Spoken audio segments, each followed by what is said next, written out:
Have you heard of watches and bracelets on Instagram? They have 3,000,000,009 followers and they've posted 727 times. Now, they have some really nice pictures of watches. Yes, we do like the odd picture of wrist porn. And there was a particular post I must find. This one here, and it was for a free giveaway for a Victorinox. Well, what you had to do is enter a comment and recommend another 3 of your favorite Instagram followers. Watches Galore recommended me, and then I put my comment in there. Well, did my little recommendation, and well, I actually did forget about this post, but the next post they posted was in fact that I had actually won this. Now I thought, can't be right, but yes, here it is. Congrats at WatchUp69. You are the winner of this week's giveaway for this Victoria Chronograph. I'm so excited. Anyway, it has arrived.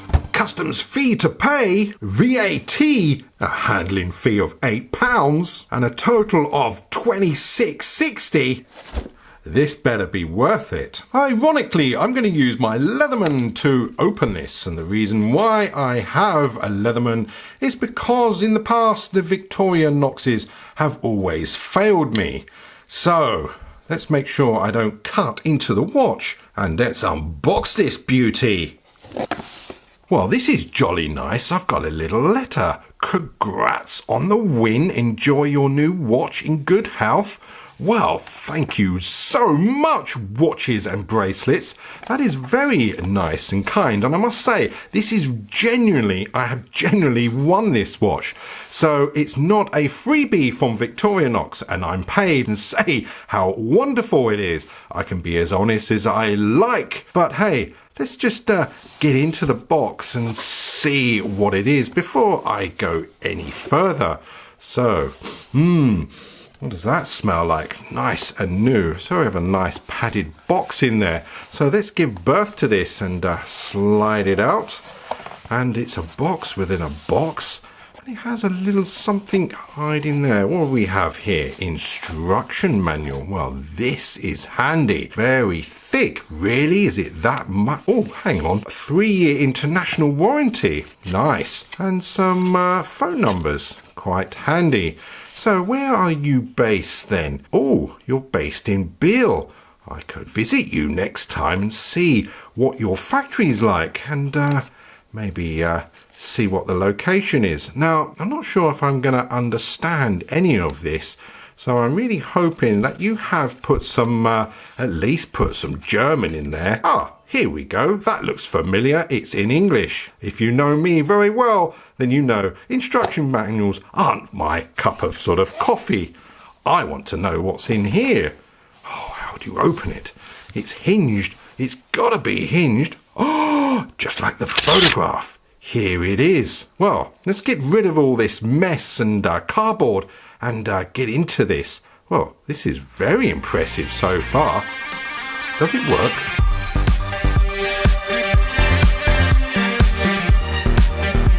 And weighs 99 grams on a NATO. This is the first time I've owned a Victorinox in a watch form. It is also the first time I've got to hold one as well. From the reviews and what people say about these, that they're built like a tank. Well, it certainly feels the weight of a tank on a NATO. And so far, what is there to really knock about it? I mean, it is a solid stainless steel case and it has a sort of a plasticky bezel. Anyway, let's get a bit more detail and see what actually is in this watch. So it's on a stainless 316L case, and it has a lot of brushing with a very fine edge of polishing on the lugs.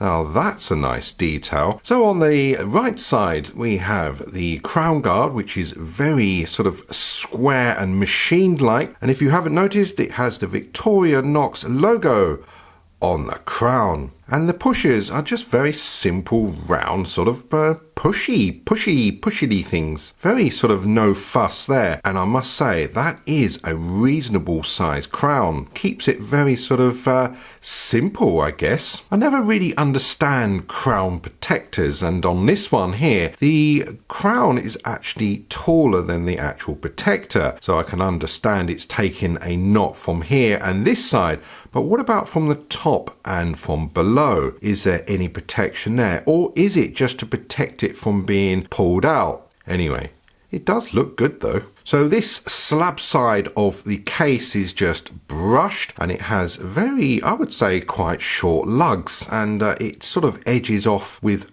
quite a flat spot there. Do you like that design? I like the little edge there. The bezel is made of a composite of fiber and resin, and I guess why they've used that material is so when he hits a door handle, it doesn't make that horrible noise which goes straight through your head thinking that you've damaged the door handle. And how many clicks does it have? That's 10 clicks on 5 seconds equals 120 clicks of loveliness. And yes, it just goes around in one direction and there is no backplay whatsoever. I must add, it is very loud. So if you're on a sort of night mission and you want to be quiet, this isn't the watch for you. You're going to have to put a silencer over it to sort of muffle that noise. Is it a good crystal? Well, it's sapphire with AR coating and it gets the appearance that you think there is no crystal at all. I could reach in and just pick out those hands. The chapter ring is raised and it has a nice little chrome pip at the top there.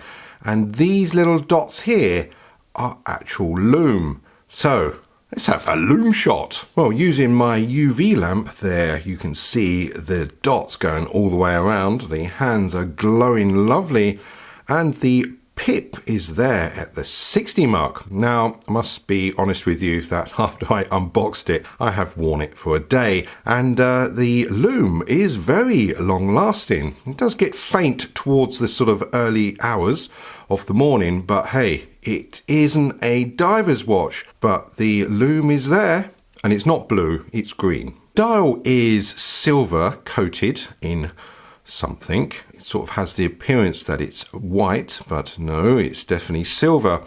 And it has the hourly sort of numbers cut off where the dials are. Now, do you like this? For me, I sort of find this a little bit odd, especially when you see the 10 there. It's like hardly visible, but I guess it gives you that sort of illusion. But I was wondering where the 2 is here. There's a little mark here, and I thought, why have they just left that there? Why didn't they just cover that up? The numbers on the edge are very heavily applied, as you can see there, and it does give that sort of 3D look. Trying to work out if the actual Victorinox logo is applied or it's actually a badge. I think it's just heavily applied. I must say the print on the Victorinox and Swiss Army is also very heavily applied. I have some Swiss cheese there either side of the date window, which is actually edged in yellow. Well, that's a nice little detail. And you have the 3 subdials. Well, the first subdial here, the white one, is your timekeeping seconds, and then the black ones here are to do with the chronograph. So the red hands are all associated with the chronograph, and the subdials have this burst effect. It's quite a nice touch, whereas on the white dial, it is just very matte indeed. Yeah, I like that. Now, would you class this as a panda dial with the 2 black subdials there? I mean, at this angle, would it be called a sleeping panda? Usually the 24-hour markings are usually on the inner edge, so it's quite interesting to see that on the outer edge, and I actually quite like that. So this one here will count the minutes up to 30, and this counts up to 12 hours. It's just hiding there, while the red hand here is the chronograph second hand. Then you have a nice blue hourly hand, which is very thick, and a long minute hand there, which is edged with black. So what does the what does the pushers do and the crown? Well, the pusher here, the first one here, will start the chronograph, and it does have a nice click. Nice firm click, I would say. And there you can see the chronograph running, and not bad. Now, it'd be interesting to see what the movement is inside. Anyway, so that's really knocking on that. So it's just a 1 second on that chronograph, and then you have the minutes there. So I'm just going to let it lapse and see what it looks like. And this is what it looks like on the minute hand when it passes, and that's all very aligned. So we know that does start stop. It also has this pusher here that does a lap time. So just wait a few seconds and then push that, and there it continues. So you can take the lap time and then wait a few seconds. I'm going to stop it like so. So that's your first lap time, that's your second lap time, and then resets it. So the crown isn't screw down, and I must add that this is a 100-meter water resistant watch, and so the crown is one position out here like so, and this will adjust the date. Nice and snappy. That's actually really nice. And then in the most outer position, adjust the hands, and it can go forwards and it can go backwards. How amazing is that? And also you can calibrate the chronograph in this position as well. So if you are wanting to know how to calibrate this, this is how you do it. You pull the crown out into the most outer position. In the book it will be position 3. Then you push the pushers together, and after 1 second or so the red hand will spin around. So watch this. And now that's ready for calibrating.